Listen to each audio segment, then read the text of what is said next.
الحمد لله لوليه والصلاة والسلام على نبيه. أما بعد فأعوذ بالله من الشيطان الرجيم. بسم الله الرحمن الرحيم. وما يلفظ من قول إلا لديه رقيب عتيد. وقال رسول الله صلى الله عليه وسلم: المسلم من سلم المسلمون من لسانه ويده. وقال رسول الله صلى الله عليه وسلم: من ضمن لي ما بين لحييه وما بين فخذيه أضمن له الجنة، أو كما قال رسول الله صلى الله عليه وسلم: إن الله وملائكته يصلون على النبي يا أيها الذين آمنوا صلوا عليه وسلموا تسليما. اللهم صل على سيدنا محمد وعلى آل سيدنا محمد وبارك وسلم وصل عليه.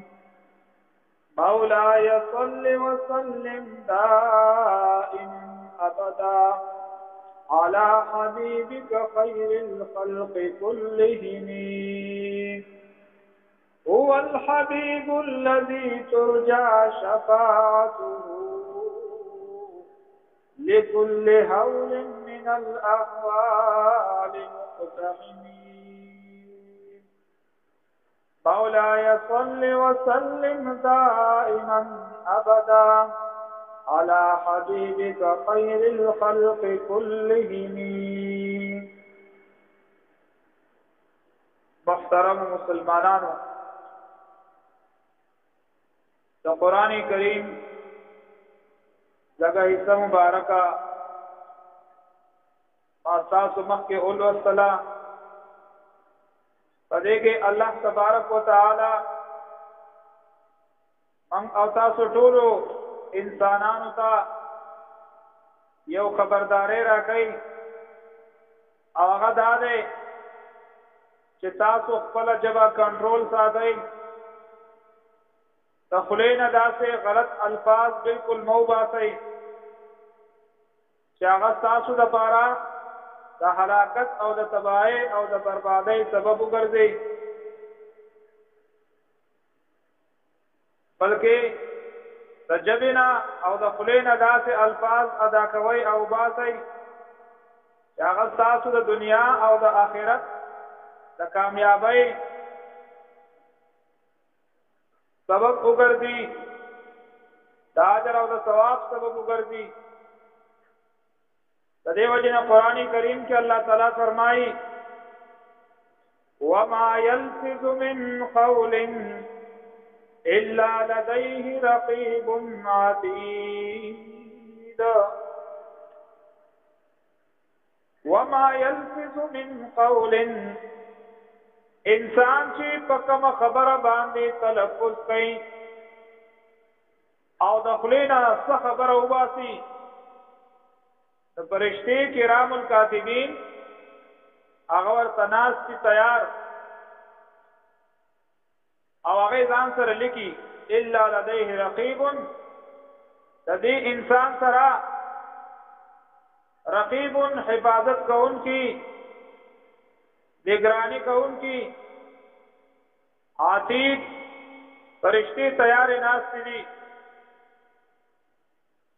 احادیث مبارکو کې هم راځي چې الله تبارک و تعالی فرشتي د انسان په خدمت کې لګولې دي. څه فرشتي داسې دي چې هغه د انسان حفاظت کوي. له معقبات من بين يديه ومن خلفه د دې انسان لپاره حفاظت کوونکی فرشتي الله تعالی مقرر کړی دي سره د انسان مخه تاسو ورستو د حفاظت کوي او څه فرشتي داسې دي چې هغه د انسان اعمال او د خپل خبره چې څه دا ټول لګي او دا ځان سره نوٹ کوي کرامن کاتبین یعلمون ما تفعلون الله تعالی فرمایي چې دا کرامن عزت والا فرشتي دي کاتبین لیکون کې دي او الله تعالی فرمایي چې موږ بلځه کې الله فرمایي چې موږ تاسو څه کوئ هغه موږ ځان سره لیکو او نوٹ کوو د قیامت پر ورځ به الله تبارک وتعالى دا ټول اعمال دا وینا دا اقوال د دینه به یو کتاب جوړ شوی او د انسان ته وایي اقرأ کتابک دا خپل کتاب دا خپل عملنامه اولولا کفا بنفسک اليوم علیک حسیبا نن ستا په خلاف باندې دا کتاب او دا عملنامه دا پوره ده او کله چې دا انسان دا خپل عملنامه دا وګوري دې وای مال هذا الكتاب لا يغادر صغيرة ولا كبيرة الا احصاها سشوي دې کتاب لرا دې عملنامه لرا چې وړا او لوی خبره نه ده پرېخي او هر خبره په ما پس لیکل او نوٹ کړي دا زما هر حرکت زما هر عمل زما هر وینا دا لیکل ده په ما پسې نو انسان چې د خلینو الفاظ وباسي څه خبره کوي دا ټول لیکل کېږي او د قیامت پر ورځ دا یا پیش کېږي دتا او الله تعالی به تر دې تپوس کوي د دې وجنا نبی علیہ الصلوۃ والسلام فرمایي من اذمن علی ما بین لحییه کم سړی چې د هغه اندام ذمہواری مال راکړه چې هغه د ځوانو جامو په مینس کې چې هغه جبدا وما بین فخذیه او د در د ځوانو ورانانو پسنانو په مینس کې چې کوم عورت ته او شرمګاه ده د دې ذمہواری مال راکړه د دې حفاظت وکړو او دای صحیح استعمال کو غلط استعمال ونه کو د دې سړی له جنت ذمہ داری ور کوما د جنت ذمہ دار دیما د دې جبې په سر باندې د دې جبې په وجه باندې انسان کافر کیږي هم او مسلمانۍ کې هم د یو دین نه اوزي او په بل دین کې داخليږي که په دې جبې باندې د توحید کلمه وای د ایمان کلمه وای چې لا اله الا الله محمد رسول الله دې مسلمان دې په اسلام کې ور داخل شو دې کامیاب شو او که په دې جواب باندې د کفر کلمه وای د دې دیني الفاظ وای دې کافر او مشرک دې د دنیا او آخرت باندې تباہ او برباد شو دغه جواب دا کته د الله تعالی د کلام تلاوت کې ذکر اذکار کې امر بالمعروف نهی عن المنکر د خیر خبرې وینا کې د نارواونه منع کې دا ستاسو عمل نامه کې لیکل کېږي تاسو په دې باندې اجر او ثواب ملويږي او که په دې جواب باندې تکنزل کې بد ردی منکرات غلط خبرې کې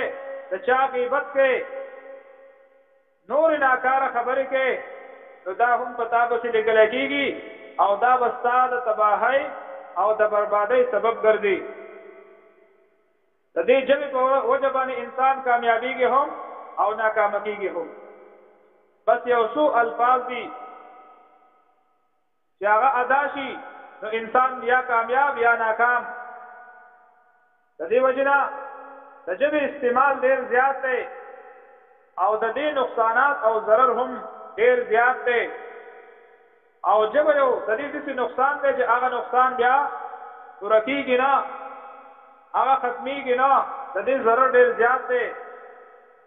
حضرت علی رضی اللہ تعالی عنہ فرمائی جراحات السنان لهل تیام ولا يلتام ما جرح اللسان جراحات السنان لها التيام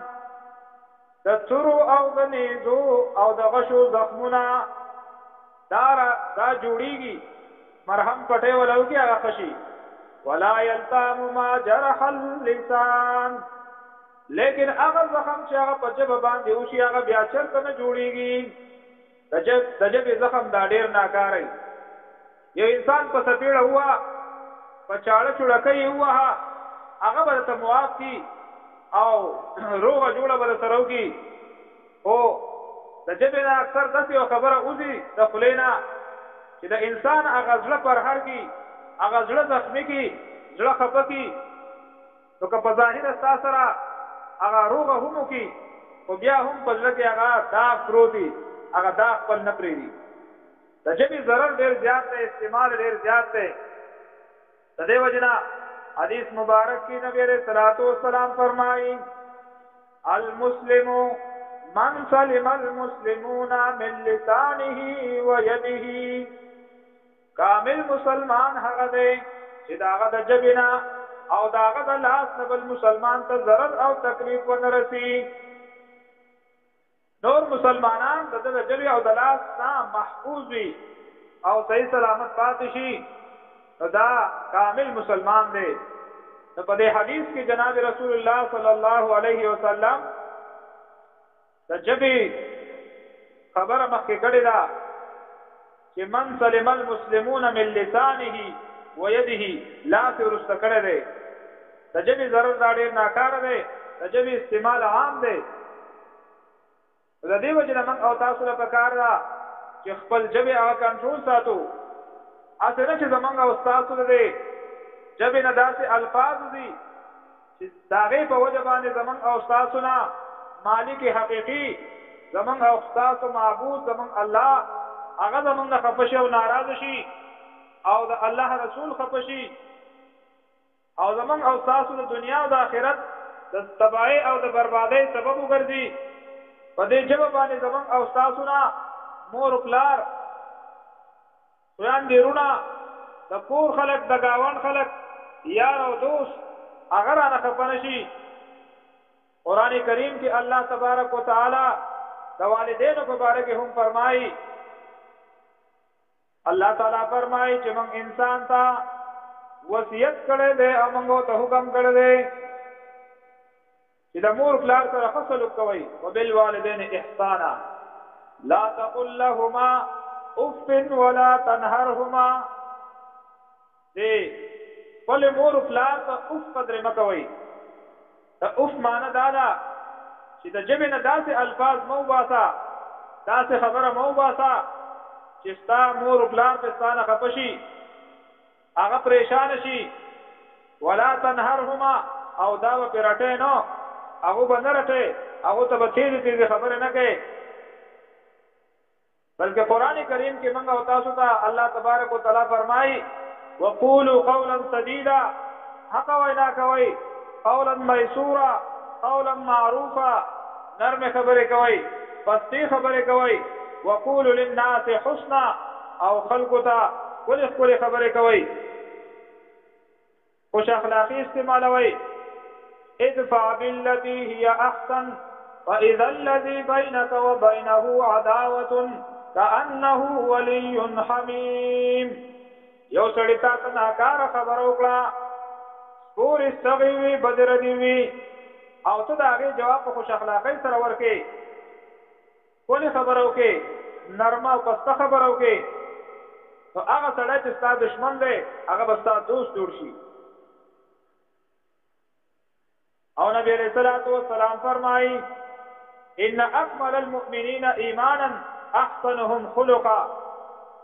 کولی خبره کولی اخلاق دا د کامل ایمان علامه ده جناب رسول الله صلی الله علیه وسلم فرمائی ان اکمل المؤمنین ایمانا فمؤمنانو کی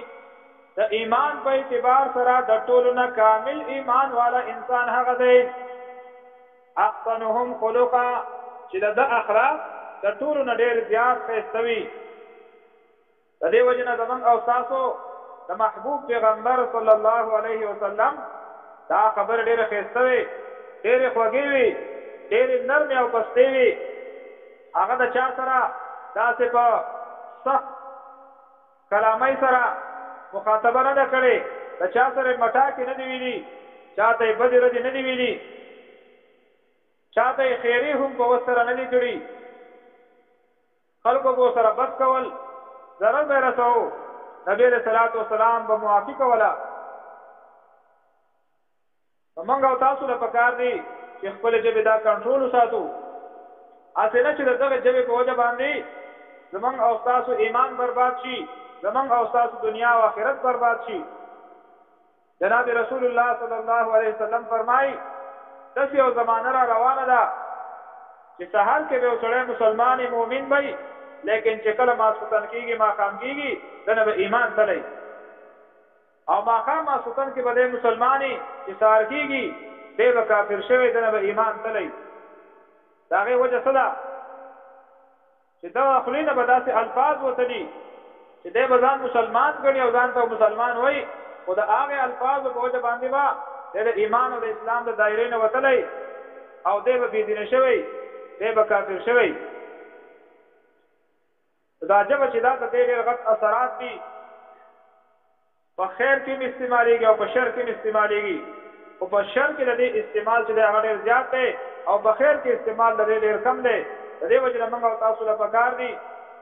لسانا ذاکرا دا د الله تعالی نعمت دی چې چاله الله تعالی داسې ژبه ورکړي چې هغه ذکر کوونکي وي موږ او تاسو دی په خپله ژبه باندې د الله تبارک وتعالی د کلام تلاوت کوو او ذکر اذکار د ډېر کوو د دې وجې نه په خپله باندې خود به خود د دې ژبې چې کم مضرات دي او ناکاره اثرات دي د هغې نه به الله تبارک وتعالی زموږ او ستاسو حفاظت فرمایي الله دې د عمل کولو توفیق راکړي واخر دعوانا الحمد لله رب العالمین